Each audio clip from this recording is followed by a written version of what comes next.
नमस्कार दोस्तों, और स्वागत है आपका हमारे चैनल पर। आज हम एक ऐसे विषय पर बात करने वाले हैं जो शायद आपके विज्ञान के ज्ञान को चुनौती दे सकता है और आपको प्राचीन भारतीय ऋषियों की दूरदर्शिता पर सोचने पर मजबूर कर सकता है। क्या आपने कभी सोचा है कि जिस सूर्य को हम केवल एक विशाल अग्निपिंड मानते हैं, क्या उस पर भी जीवन हो सकता है? और क्या हमारे प्राचीन वैदिक ग्रंथ इसी ओर इशारा करते हैं? आधुनिक विज्ञान हमें सिखाता है कि सूर्य एक विशालकाय तारा है, हाइड्रोजन और हीलियम का जलता हुआ गोला, जहां जीवन की कल्पना भी असंभव है। इसका तापमान लाखों डिग्री सेल्सियस तक पहुंच जाता है। लेकिन जब हम अपने प्राचीन वैदिक साहित्य का अध्ययन करते हैं तो हमें कुछ ऐसे संदर्भ मिलते हैं जो चौंकाने वाले हैं। हमारे वेद, उपनिषद और पुराणों में सूर्य को सिर्फ एक खगोलीय पिंड के रूप में वर्णित नहीं किया गया है, उसे सूर्य लोक कहा गया है। लोक का अर्थ है एक ऐसा स्थान, एक ऐसा आयाम जहां जीवन संभव है। यह अवधारणा आधुनिक खगोल विज्ञान से बिल्कुल अलग है। प्राचीन ऋषियों जैसे याज्ञवल्क्य और अन्य वैदिक द्रष्टाओं ने सूर्य के भीतर, उसकी किरणों में और उसके विभिन्न मंडलों में विभिन्न प्रकार के जीवों और देवताओं के निवास का वर्णन किया है। यह बताया गया है कि सूर्य के अलग अलग मंडल हैं और हर मंडल में अलग अलग आदित्य, सूर्य देवता और अन्य सूक्ष्म जीव निवास करते हैं। उन्हें सूर्य की अग्नि या प्रचंड गर्मी से कोई कष्ट नहीं होता, क्योंकि उनका शरीर उस लोक के अनुकूल होता है।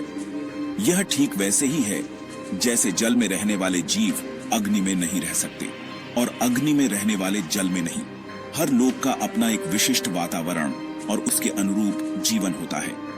भगवद गीता में भगवान कृष्ण अर्जुन से कहते हैं, मैं ही सभी लोकों में प्रकाशमान सूर्य हूँ।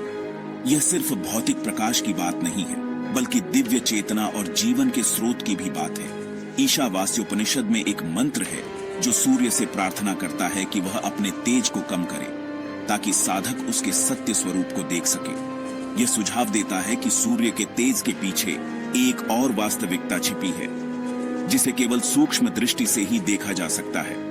क्या यह कोई ऐसा आयाम है जहां सामान्य मानव नेत्रों से अदृश्य जीव रहते हैं? जहां एक ओर आधुनिक विज्ञान कठोर भौतिक नियमों पर आधारित है, वहीं वैदिक विज्ञान अधिक सूक्ष्म और आध्यात्मिक आयामों की बात करता है। क्या ये दोनों दृष्टिकोण एक दूसरे के विरोधी हैं, या ये एक ही सत्य के दो अलग अलग पहलू हैं? कुछ आधुनिक विद्वान और शोधकर्ता यह तर्क देते हैं कि वैदिक ग्रंथ शायद प्रतीकात्मक भाषा का उपयोग कर रहे थे, या वे एक ऐसे ज्ञान का वर्णन कर रहे थे जिसे हम आज के सीमित उपकरणों से समझ नहीं सकते। क्या यह संभव है कि वैदिक ऋषियों के पास ब्रह्मांड को देखने और समझने का एक अलग ही तरीका था जो आज के वैज्ञानिक मॉडलों से परे था? सूर्य पर जीवन का विचार आज भी एक रहस्य बना हुआ है। क्या हमारे पूर्वज वास्तव में कुछ ऐसा जानते थे जो हमारी आधुनिक समझ से परे है, या ये केवल दार्शनिक या आध्यात्मिक अवधारणाएं थीं जिन्हें भौतिक रूप से नहीं समझा जाना चाहिए? यह हमें सोचने पर मजबूर करता है कि ब्रह्मांड कितना विशाल और कितना रहस्यमय है। क्या हम सिर्फ अपनी सीमित भौतिक इंद्रियों और उपकरणों से ही सब कुछ जान सकते हैं, या ब्रह्मांड में ऐसे आयाम और जीवन के ऐसे रूप हैं जिनकी हम अभी कल्पना भी नहीं कर सकते? आप इस विषय पर क्या सोचते हैं?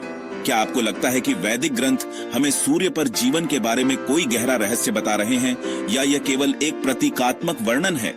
हमें कमेंट बॉक्स में जरूर बताएं। अगर आपको यह वीडियो पसंद आया तो इसे लाइक करें, अपने दोस्तों के साथ साझा करें और हमारे चैनल को सब्सक्राइब करना न भूलें ताकि आप ऐसे और रहस्यमय विषयों को जान सकें। जल्द ही मिलते हैं अगले वीडियो में।